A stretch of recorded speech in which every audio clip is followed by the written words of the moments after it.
O mga kaibigan, ikinararangal naming muling makasama rito sa studio si Professor Jeffrey Sachs. Professor, salamat sa pagsama sa amin sa mahalagang panahon ng bagong pagpapalakas ng militar mula sa Estados Unidos. Tinitingnan natin ang Iran at posibleng sumiklab ang digmaan. At Professor, gusto ko lang sabihin, una sa lahat, welcome back sa channel. Salamat! Masaya akong makabalik kasama ka. Sana hindi ito bago ang panibagong digmaan, pero mukhang ganoon na nga.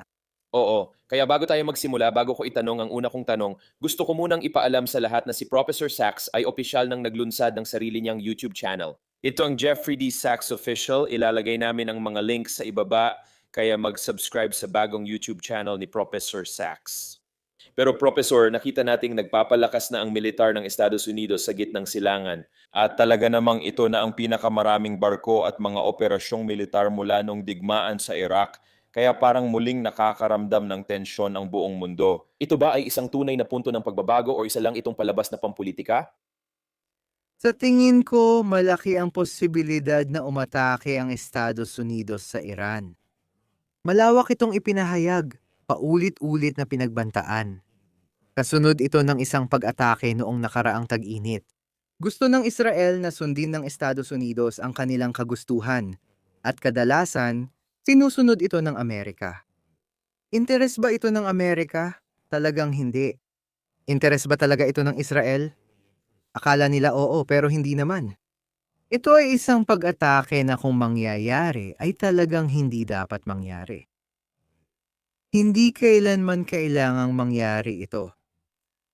Lahat ng sinasabi tungkol sa Iran ni na Trump at ng kanyang mga alipores ay kasinungalingan. Lagi niyang sinasabi, hinihiling namin na huwag silang magkaroon ng sandatang nuklear. Ngunit si Trump ang bumasura sa kasunduan. Ang kasunduan na nagsasabing hindi magkakaroon ng mga sandatang nuklear ang Iran at babantayan ito ng UN International Atomic Energy Agency. Si Trump, gaya ng dati, nagdulot ng gulo. Nagsisinungaling siya tungkol dito at mukhang dadalhin pa ang Estados Unidos sa digmaan na posibleng magdulot ng malaking pinsala. Oo, tama ka. Professor, sa tingin ko ang talagang kakaiba dito ay kung babalikan natin ang nakaraang tag-init, nakita natin na ang Estados Unidos ay talagang naglunsad ng isang pag-ataking militar laban sa Iran. Nagkaroon tayo ng eksaktong operasyong militar. Dumating ang mga fighter jet at binomba ang pasilidad ng nuklear. Sa nakalipas na 12 buwan, ilang beses na nating narinig si Donald Trump na sinabing winasak ng Estados Unidos ang kakayahang nuklear ng Iran na tinawag niyang kamanghamanghang tagumpay ng militar ng US. Paulit-ulit naman itong sinasabi ng administration ni Trump. Bakit natin inuulit ito kung winasak na ang kanilang nuklear? Isa na naman ba itong kasinungalingan ni Donald Trump? Nabuking na ba siya o wala talagang nagawa ang kampanya nung nakaraang tag-init? Hindi siya tumitigil sa pagsisinungaling. Walang lumalabas sa kanyang walang kwentang bibig na may saysay. Sinabi niya noong nakaraang tag-init na nawasak na natin ito sa pinakadakilang misyon sa kasaysayan ng mundo o siguro ng universo. Ito ay katawa-tawa, nakakalungkot. Saan tayo magsisimula? Una sa lahat, ayaw ng Iran ng sandatang nuklear. Kung tayo ay tapat na nakipag-usap at nagnegosasyon, sa halip na paulit-ulit subukang sirain, pabagsakin, o bombahin ang Iran. At sa totoo lang, kung tinupad natin ang mga napagkasunduang negosasyon na natapos na 10 taon na ang nakalipas, ayos, wala sanang issue ngayon. Pero may issue dahil ayaw makipagnegosasyon ng Estados Unidos. Ang ginagawa nito ay ang gusto ng Israel na gawin nito, na pabagsakin ang pamahalaan ng Iran. Pero hindi ganoon kasimple. Ang Iran ay isang bansa na may mahigit 70 milyong katao. At ang ideya na sinasabi ng Estados Unidos na wala na kayo at wala na sila ay lubos na ilusyon ng isang ilusyonadong pamahalaan ng Israel at isang ilusyonadong US na tila sunod-sunuran sa pamahalaan ng Israel. Noong binomba nila nung tag-init, ano ang magagawa nito? Ano ba talaga ang nagawa nito? Maaaring nasira nito ang isa o dalawang lugar, pero ang Iran ay nakapagpayaman ng nuclear na material, hindi bomba, pero nakapagpayaman sila ng uranium. Bakit nga ba? Sa totoo lang. Kasi, sumusunod naman sila sa mahigpit na mga limitasyon hanggang sa pinunit ni Donald Trump ang kasunduan noong 2018. Pagkatapos, lumampas sila sa mga kasunduang yon at tinanong, hindi ba kayo babalik at tutuparin ang ipinangako ninyo? At pagkatapos talagang walang ingat na inatake ng Israel ang Iran sa Natanz nuclear site nito. Kaya naman, lalo pang tinaasan ng Iran ang kanilang pagpapayaman. At pagkatapos tayo, dahil tuloy-tuloy lang ang propaganda natin, sinasabi natin, o tingnan mo ang ginagawa ng mga Iranian, hindi ang ginagawa ng Israel. Umaatake, pumapatay ng mga Iranian, nagbabanta. Hindi ang ginagawa ng Estados Unidos. Pinupunit ang mga kasunduang napagkasunduan na. Hindi. Kapag gumanti ang Iran para ipakitang mali ang ginawa, sasabihin natin, o tingnan mo kung gaano sila kasama.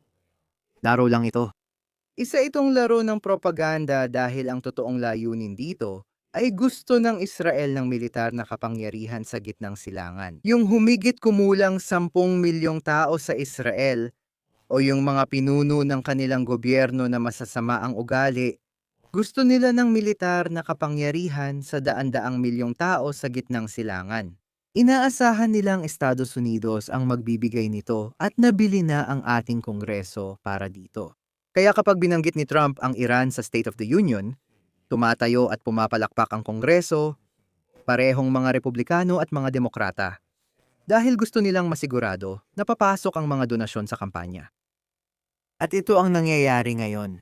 Hindi niya winasak ang kakayahan na ayaw naman ng Iran, pero hindi talaga ito nasira ng ilang araw na pambobomba. Nang ginawa nila yon, pandaraya yon dahil kung matatandaan, nagkakaroon tayo ng negosasyon noong nakaraang tag-init tungkol sa parehong issue.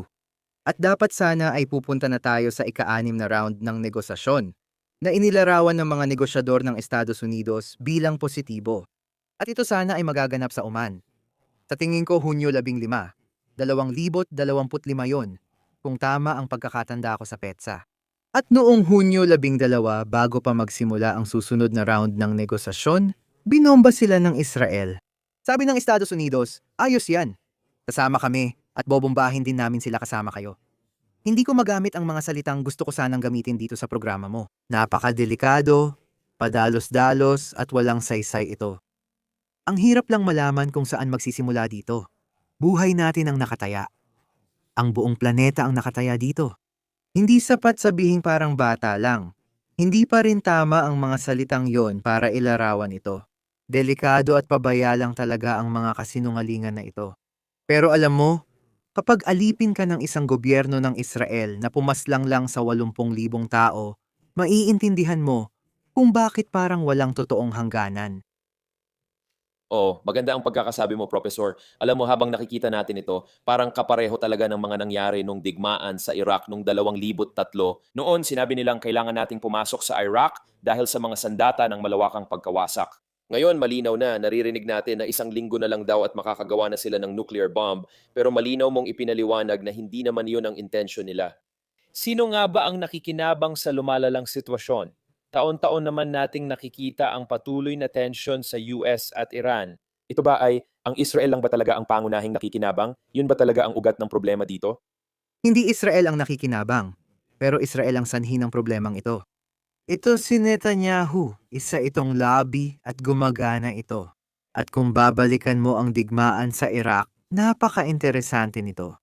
Ang digmaan sa Iraq ay hindi isang digmaan dahil lamang sa maling dahilan ng mga sandatang mapamuksa. Ito ay isang digmaan sa ilalim ng maling dahilan na alam namang mali. At ang kampanya tungkol sa mga sandatang mapamuksa ay isang gawa ng PR. Hindi ito pagkakamali. Hindi ito maling impormasyon. Ito ay PR.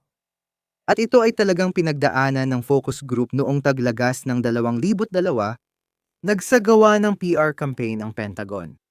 At sino yon? Yun ay isang lalaki na ang pangalan ay Doug Fife, isa sa mga matinding Zionistang neokonserbatibo. At siya ang koneksyon kay Bibi Netanyahu. At isa sa mga talagang nakakaintrigang mga librong lumabas mula sa kriminal na digmaang ito ay isang kamangha-manghang libro ng isang tunay na ginoong nagngangalang Dennis Fritz. Si Dennis Fritz ay mataas na opisyal ng hukbong himpapawid. Opisyal na noong 2002 ay inutusan na mag-deploy sa Iraq. Sabi niya, Iraq? Bakit tayo magde-deploy sa Iraq? At walang makapagpaliwanag sa kanya kung bakit sila magde-deploy sa Iraq. Sabi ni Fritz, hindi ko ilalagay ang tropa ko sa panganib nang hindi ko maipaliwanag kung bakit nakataya buhay nila. Kaya nagbitiw siya sa kanyang tungkulin. Tapos si Five, sa totoo lang, hindi ko siya personal na kilala. Pero kasuklam-suklam ang papel na ginampanan niya. Gusto pang magsulat ng libro pagkatapos. Kaya gusto niyang ipa-declassify ang mga dokumento mula sa Pentagon. Kaya kailangan nila ng mataas na opisyal na may alam sa declassification para pumasok, basahin, at i-declassify ang mga background na dokumento. At iyon ang ginawa ni Dennis Fritz. Kaya bumalik si Fritz sa Pentagon noong 2000, noong sa tingin ko, 19, sandali ayusin ko, noong 2005 yata iyon, at nagsimulang basahin ang mga papeles. Si Fritz, ayon sa paglalarawan niya sa Deadly Betrayal, ay nagsabi, "Grabe, This is hindi ito tunay na laban, PR war lang ito. Ito ay isang inside job ng Israel. Nakikipaglaban tayo para sa Israel, at ang laban ang siyang nag-uugnay. Hiniling niya sa akin na i-declassify ang mga papel na ito. Binabasa at nakikita ko lahat ito. Ito ay isang digmaan na kailangan nilang alamin kung paano ibebenta ang isang peking digmaan sa mga Amerikano. Kaya kapag binanggit mo ang puntong yan, maganda ang analohiya mo. Hindi ito mga digmaan dahil hindi natin alam ang ginagawa ng Iran. Ito ay mga digmaan kung saan naghahanap sila ng paliwanag na masasabi sa mga taga-suporta ni Trump. Bakit ko ginagawa ang kabaligtaran ng ipinangako ko sa inyo? Bakit ako nakikipagdigma na walang kinalaman sa interes ng Amerika, na walang kinalaman sa Make America Great Again, na para lang talaga sa Israel? Bakit ko ito ginagawa? Naghahanap sila ng sagot. Tapos sinabi ni Trump na gumagawa sila ng ballistic missile para atakihin ang Estados Unidos. Muli, may mga salitang gusto kong gamitin sa iyong palabas na talagang nararapat para sa mga ganitong komento. Kahit ang mainstream o tinatawag nilang lamestream media, na kadalasang sumusunod lang sa propaganda ng gobyerno at hindi nagbabalita ng totoo, ay nagsasabing nitong mga araw na hindi ito totoo. Kaya ang mga kasinungalingan ay talagang bumubuhos ngayon. Napakasama nito. Hindi ko alam kung magkakaroon ng digmaan, pero posibleng mangyari iyon bago tayo matapos mag-usap, bukas ng umaga, o kahit kailan. Naririnig ko ang pag-aalala sa boses mo. Pareho rin tayo ng nararamdaman, pareho tayong US citizen. Nakakabahala ang direksyon ng bansa. Professor, may follow-up pa ako tungkol dyan. Sa kampanya ni Donald Trump, ipinakilala niya ang sarili bilang anti-digmaan at presidente ng kapayapaan. Ipinagmamalaki niyang karapat-dapat siyang tumanggap ng Nobel Peace Prize at sinasabing nilutas niya ang 8 digmaan noong nakaraang taon kahit hindi ito totoo. Sa palagay mo ba malaking dagok ito sa kanyang pagkapangulo? Hindi ba mali na karamihan ng mga Republikano, lalo na ang kanilang mga taga-suporta, ay tutol dito? Ito na kaya ang katapusan ng MAGA kung gagawin niya ito at magsimula ng isang digmaan? Ang kanyang pagkapangulo ay unti-unting nabibigo, paunti-unti. Ang kanyang approval rating ngayon ay nasa 37% at ang disapproval ay nasa 60%. At nagiging mas matalino na ang mga tao. Alam mo, sinabi ng taong ito na sisingilin ko ang ibang mga bansa gamit ang aking mga taripa. Naiintindihan na ng mga tao, teka, hindi mo siningil ang ibang bansa, ako lang. Ako ang nagbayad, karaniwan, $1,000 ang average kada sambahayan dito sa bansa. Hindi bawat isa kundi average lang. At nagiging matalino na sila. Pinatawan mo ako ng buwis para mabigyan mo ng pinakamalalaking tax giveaway ang mga bilyonaryo mong kaibigan. Kaya nagsisimula na nilang maintindihan ito. May libo-libong kaso ngayon. Gusto kong bawiin ang pera ko. At si Besant, na hindi mabait na tao, hindi matinong tao, wala kang makikitang kabutihan. Sabi niya, huwag na kayong umasa na makukuha pa nila ang pera nila.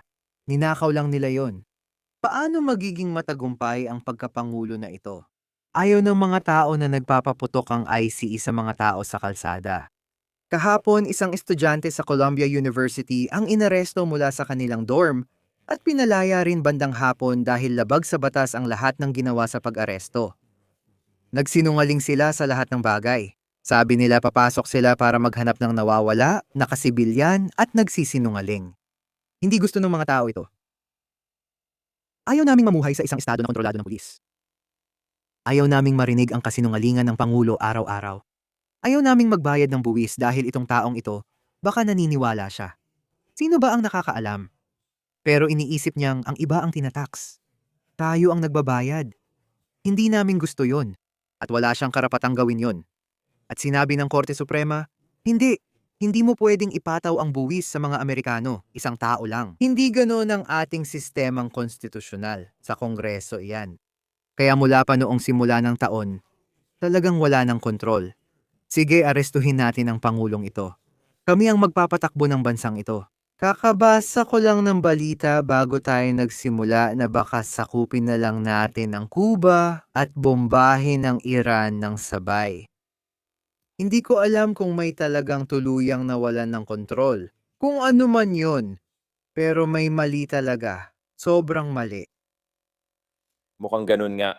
At habang papalapit na tayo sa midterm elections, parang si Trump ay lalo pang nagiging pabigla-bigla at hindi mapigilan. Wala kang ideya kung saan siya tutungo. At gaya ng sabi mo, maaaring paggising natin bukas ay may malaking kaguluhan na o kaya ay nagsimula na naman tayo ng panibagong digmaan o pananakop. Mag-focus muna tayo ng kaunti sa Iran dito. Meron ba silang kakayahang militar para talagang makipagsabayan o pigilan ang militar ng Estados Unidos? Medyo minamaliit ba natin ang kanilang kapangyarihan at ang posibleng ganti na maaari nilang ilunsad kung magkaroon ng ganap na labanan laban sa Estados Unidos? Halos siguradong kung magkakaroon ng pambobomba ng ilang araw o isang linggo o dalawa, wala itong mararating kundi ang pumatay ng mga tao at magdulot ng tugon na maaaring hindi na makontrol. Ang ideya na magdudulot ito ng pagbabago ng pamahalaan at maglalagay ng gobyernong ipinataw ng Amerika o Israel ay isang ganap na pantasya. Kung tinangka ni Trump magpadala ng sundalo pero kulang naman sa tao at gamit, mabuti na lang at di niya nagawa iyon. Yun na agad ang katapusan ng kanyang pagkapangulo. Kaya ang pagbomba mula sa himpapawid ay wala ring masyadong magagawa bukod sa posibleng tuluyang mawalan ng kontrol ang sitwasyon. At hindi matatalo ang Iran sa loob lang ng ilang araw ng pambobomba. Maaaring may mamatay at maghirap, pero hindi ito matatalo. Bansa ito na may 70 milyong katao at mga ballistic missile. Mayroon itong hypersonic missile. May kakayahan itong isara ang kipot ng Hormuz, na siyang daanan ng tubig, ang makitid na lagusan sa Golpo ng Persya. Doon dumadaan ang halos 20% ng langis ng buong mundo, ayon sa karaniwang talaan. Kaya walang estratehiya dito. At sa pangkalahatan, madalas magkamali ang militar sa mga ganitong bagay. Nauuwi tayo sa malalaking kapalpakan, mga bansang akala natin madali gaya ng Vietnam, umaabot ng 10 taon at hindi madaling talunin. Nauuwi tayo sa pag-alis sa Afghanistan o Iraq. Maling kalkulasyon ito mula simula hanggang dulo. At mukhang isa na namang maling kalkulasyon ang nangyayari ngayon. Pag-usapan natin ang Iran at ang kanilang mga alyansa at mga posibleng kaalyado nila dito. Ituturing na ba nating miyembro ng BRICS ang Iran na kabilang sa kampo ng China-Rusya? Sobra ba ang pahayag na yan? Ano opinion mo? Kasama na sila sa BRICS. Ang BRICS ay nangangahulugang grupo na kinabibilangan ng Brazil, Rusya, India, China, Timog Africa, Ehipto, Ethiopia, United Arab Emirates, Iran at Indonesia. Ayon sa ilang bilang, kasama rin ang Saudi Arabia at mga 10 o 11 na bansa pero hindi pa malinaw. Halos kalahati ng mundo ang tinutukoy, sa totoo lang. At oo, kasama talaga ang Iran sa BRICS. At ang Iran ay sinusuportahan ng China at Rusya. Parehong leader ng China at Rusya ang nagsasabi sa Estados Unidos na huwag itong gawin. Hindi ito maganda para sa inyo at hindi magiging maganda ang resulta o matatanggap ng maayos. Kaya siguradong makakatanggap ng suportang militar ang Iran. Hindi ko iniisip na sasali ang Rusya at China sa digmaan, pero naniniwala akong susuportahan nila ang Iran. At ang lakas militar ng Estados Unidos ay tila sapat lang para sa ilang linggo ng pambobomba. Di ito sapat para sa matagal na digmaan. Hindi ito yung klase ng pagtipon ng mga tropa para sa mahabang digmaan. Ulitin ko, hindi ako nandoon o eksperto sa militar. Pero ayon sa nababasa natin, pinayuhan ng Joint Chiefs of Staff si Trump na hindi niya makakamit ang mga layunin niya sa ataking ito. Pero alam mo, kung titingnan mo, ang mga Amerikano ay talagang tutol dito.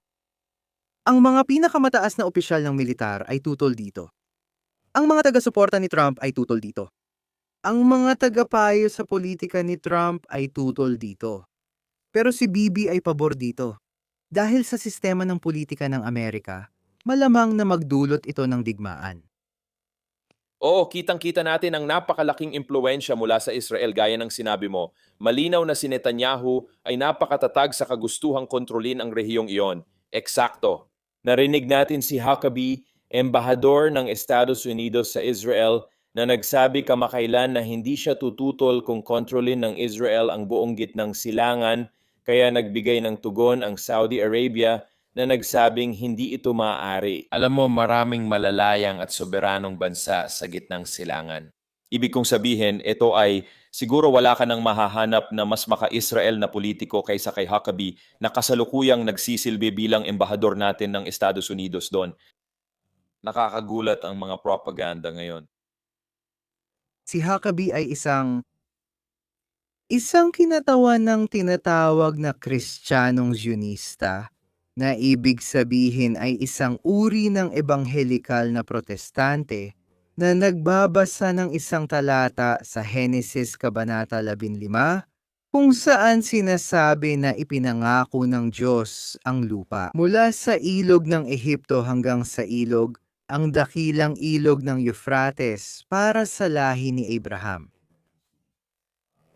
Ngayon, Uh, saan magsisimula? Una, wala siyang naiintindihan tungkol sa Biblia. Pasensya na kung sasabihin ko. Dahil kung mananatili ka lang sa purong teolohikal na batayan ng lumang tipan, sinasabi sa buong lumang tipan, kapag nagkamali ka, mawawala iyon sa'yo. Isa itong tipan. Hindi ito isang titulo, isa itong tipan. At ilang propeta ang nagsabi sa mga hari ng Israel, mawawala na sa inyo ang lupain. Mapapalayas kayo. Ito, sa totoo lang, ay kabaligtaran ng tinatawag na rabinikong Hudaismo, ang tradisyong Hudyo sa loob ng 2,000 taon na nagsabi sa mga Hudyo, manatili kayo kung nasaan kayo at magpakabait lang. Ang Mesiyas lang ang makakapagbalik sa inyo sa banal na lupain, pero hindi some ilan. Militanteng nasyonalista. Kaya ito ay lubos na salungat sa itinuro ng Hudaismo sa loob ng 2,000 taon pagkatapos makinig ka sa mga tunay na teologo. Lubos itong salungat sa bagong tipan dahil ayon sa bagong tipan, si Jesus ang tagapagmana ng tipan na iyon. Sa bagong tipan, sinabi ni Jesus na ang kaligtasan ay para sa mga naniniwala sa Kanya, hindi lang sa isang grupo. At ito ay napakalinaw. Malinaw ito sa mga sulat ni Pablo. Malinaw ito sa Roma 11 at sa Galacia. Lahat ng sinabi ni Huckabee ay mali sa teolohikal na aspeto. Para itong pagkakamali ng isang bata sa kindergarten. Pero nandyan din ang mundo na natutunan natin sa paglipas ng mga siglo. Hindi magandang ideya ang makipagdigma dahil lang sa interpretasyon ng isang linya sa banal na kasulatan. Nagkaroon ng pagdanak ng dugo sa Europa sa loob ng daan-daang taon. At sa wakas ay sinabi nila, sige, hindi na tayo mag-aaway dahil sa mga talata sa Biblia. Si Huckabee ay parang nagbabalik sa mga siglo na ang nakalipas. Dapat siyang tinanggal agad noong lumabas ang ganoong kamangmangan mula sa kanyang bibig. Pero ang totoo, marami sa mga botante ni Trump ay ganyan. At ito ang kakaibang bahagi. Ang ating gobyerno ay nasa kamay ng Zionistang lobby. At ibig sabihin nito ay sunod-sunod na digmaan. At talagang hindi ito para sa kapakanan ng Amerika. Yun lang. O, interesante ang segment na yan, Professor, kasi ngayon ko lang narinig ang teolohikal na aspeto. Sa totoo lang, ang lohika lang sa likod niyan. Tama ka rin. Ibig kong sabihin, mula sa lumang tipan hanggang sa bagong tipan, mahusay mong naipaliwanag yon. Salamat sa ginawa mo. Gusto kong magtanong ng mas malawak. Ano ang pinakamalaking maling akala ng karamihan sa mga Amerikano tungkol sa Iran? Ano ang dapat malaman ng mas maraming Amerikano tungkol sa bansa para maintindihan ang sitwasyon? Sa tingin ko, may ilang bagay akong gustong sabihin. Una, isa itong sibilisasyon na 5,000 taon na ang tanda. Kaya naman, isa itong napaka-pinagmamalaki at kamanghamanghang sibilisasyon na nagbigay ng malalaking ambag sa kasaysayan ng mundo. Siyempre, tinawag itong Persia noong panahon ng mga lumang kaharian nito. Isa sa mga hari ng Persia, si Cyrus ay binanggit sa lumang tipan. Sa madaling salita, ginamit pa nga ang salitang Mesiyas ng mga Hudyo dahil si Cyrus ang nagbalik sa mga taong ipinatapon ng mga Babilonyo pabalik sa Jerusalem upang muling itayo ang templo sa Jerusalem. Kaya't pinarangalan siya dahil dito. Ngayon ito ang unang punto. Hindi ito isang maliit na isla na basta-basta lang mahuhulog sa kamay ng Amerika. At ito ay isang dakilang bansa na may kasaysayang 10-10 beses na mas mahaba kaysa sa kasaysayan ng Estados Unidos. Kaya ito ang unang punto. Pangalawa, matagal nang sinusubukan ng Iran na makipagnegosasyon sa Estados Unidos nang hindi bababa sa 15 taon.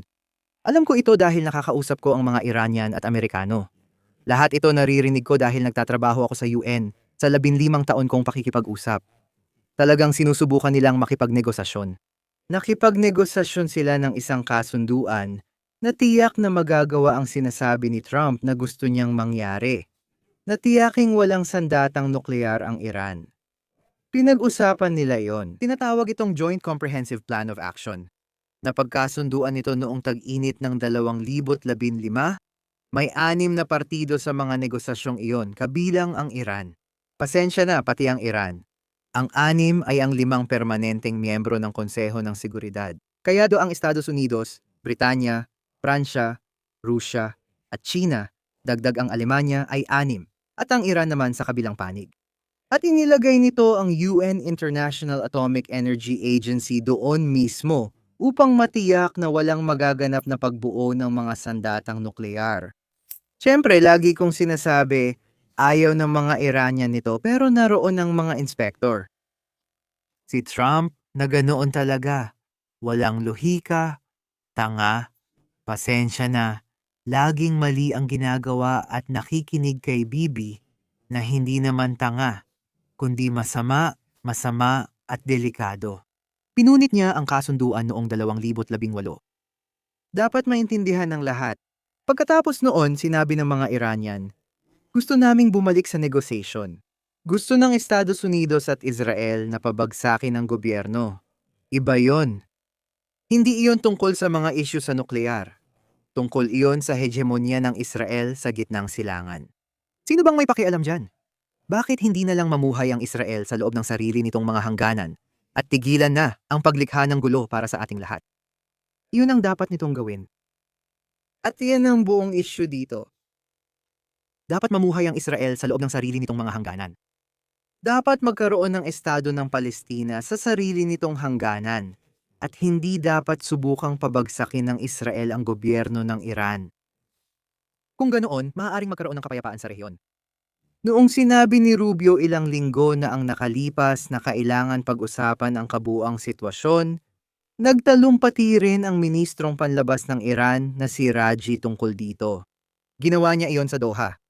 At iyon ay isang talagang malinaw, kawili-wili at matalinong talumpati. Ito ay sapat na basehan ng tunay na negosasyon. Hindi man lang ito naiulat sa ating media. Hindi ka panipaniwala at di naiulat. Gusto nila ng kapayapaan at makipagnegosasyon, ayaw nila sa sandatang nuklear. Pero hindi natin matanggap ang kanilang pagsang-ayon. Itong grupong ito. At ang dahilan ay hindi interesado ang Israel sa negosasyon. Interesado ang Israel sa hegemoniya sa rehiyon, sa dominasyon, sa pagpapatalsik sa pamahalaan ng Iran. Professor, salamat po sa lahat ng kamanghamanghang pananaw. May isa pa po akong tanong. Alam kong matagal ka nang nagsasalita sa UN at naglalakbay sa iba't ibang bansa para magpahayag sa mga gobyerno at organisasyon. Ang galing ng ginagawa mo. Kung magpapayo ka sa White House ngayon, ano ang plano mo sa susunod na 70 araw para makamit ang kapayapaan? Whew. Una, sasabihin ko sa kanila na maghinay-hinay dahil maaari nilang makuha mismo ang kasunduan sa Iran na gusto nila. Pangalawa, sasabihin ko na tapusin ang mga digmaan sa gitnang silangan sa pamamagitan ng pagtigil ng veto ng Estados Unidos sa isang estado ng Palestina. Estados Unidos lang ang hadlang sa kapayapaan ngayon sa gitnang silangan. Nakakagulat man itong sabihin, pero kahit tutol ang Israel sa estado ng Palestina, di nila ito mapipigilan. Ang tanging makakapigil lang dito ay ang Estados Unidos. At ginamit ng US ang veto nito sa Konseho ng Seguridad ng UN para pigilan ito. Sasabihin ko na itigil na ang veto na yan. Pangatlo, Ginoong Pangulo, sa ngalan ng Diyos, huwag ka nang magpatupad ng bagong taripa. Sapat na ang kaguluhang nagawa mo. Ibalik mo ang 100 at 40 bilyon na kinuha mo sa amin dahil sa pang-aabuso mo sa kapangyarihan, pero huwag ka nang magpatupad ng panibagong taripa sa mga peking dahilan. Itong seksyon 122 na ginagamit nila ngayon ay ilegal din sa parehong paraan. Kaya huwag mo nang halukayin pa. Sa huli masasabi ko, huwag ninyong pakialaman ang eleksyon sa Nobyembre, lalo na ang mga makinang panghalalan. Huwag niyong subukan ito. Huwag mo ring isipin na gawing federal ang eleksyong ito. Ang mga eleksyong ito ay isasagawa sa paraan ng Amerika, sa antas ng bawat estado, nang walang panghihimasok mula sa inyo. Ito ang pinakamahalagang punto para sa Amerika. Professor Sachs, salamat sa napakagandang panayam at sa oras mo. Ipapakita ko ulit ang iyong YouTube channel para sa lahat. Ilalagay namin ang link sa official na YouTube channel ni Professor Sachs. Binabati kita, Professor. Salamat. Kung maaari ko lang banggitin, napakaraming AI na peke ng aking muka at mga talumpating hindi ko naman talaga sinabi. Kaya namin ginawa ito. Libre ito. Hindi ito promo material. Paki-subscribe po. Lubos akong magpapasalamat. Siyempre, ilalagay talaga namin ang mga link na yon. At Professor, gusto ko lang magpasalamat sa iyo sa pagiging isang tunay na Amerikanong makabayan dahil pinahahalagahan ko ang iyong pananaw at laging may natututunan sa tuwing nag-uusap tayo. Sana ay magpatuloy tayong mailabas ang kursong ito at mas marami pang tao ang maedukahan tungkol sa mga nangyayari. Kaya maraming salamat muli, Professor Sachs. Mahusay. Ikinagagalak kong makasama ka ngayon. Maraming salamat. Maraming salamat lahat kayo. Gusto kong pasalamatan sa pag-abot ninyo sa puntong ito ng video at sa panonood ng napakahalagang panayam ngayon kay Professor Jeffrey Sachs. Ang pinakamalaking natutunan ko sa panayam ay kung gaano kasigasig si Professor Jeffrey Sachs sa pagsasabi ng totoo tungkol sa gobyerno ng Estados Unidos at sa gitnang silangan. Niloko na tayo ng napakaraming taon. Alam natin na hindi kailanman sasabihin ng mainstream media ang totoo sa inyo. Mahalaga ang citizen journalism at independenteng YouTube channel tulad ng pinapanood mo ngayon para sa kinabukasan ng mundo. Hindi tayo maaaring umasa sa ating pamahalaan ng Estados Unidos. Hindi tayo pwedeng umasa sa US media. Umasa tayo sa masigasig na US citizens na matapang magsabi ng totoo at nagbabahagi ng kaalaman dito sa YouTube para mas maintindihan natin ang mundo sa hinaharap. Lahat kayo, gusto kong pasalamatan kayo sa inyong lubos na suporta. Siguraduhin ninyong mag-subscribe kayo sa bagong channel ni Professor Sachs para mabigyan siya ng suporta na kailangan niya. At gaya ng dati, gusto kong pasalamatan kayong lahat sa lahat ng ginagawa ninyo sa channel na ito sa YouTube. Patuloy kaming magsisikap ikwento ang mga istoryang gusto nyo at sisikaping gawing mas mabuting lugar ang mundo. Ako si Cyrus Jansen. Muli, maraming salamat at inaabangan kong makita kayong lahat sa susunod nating video.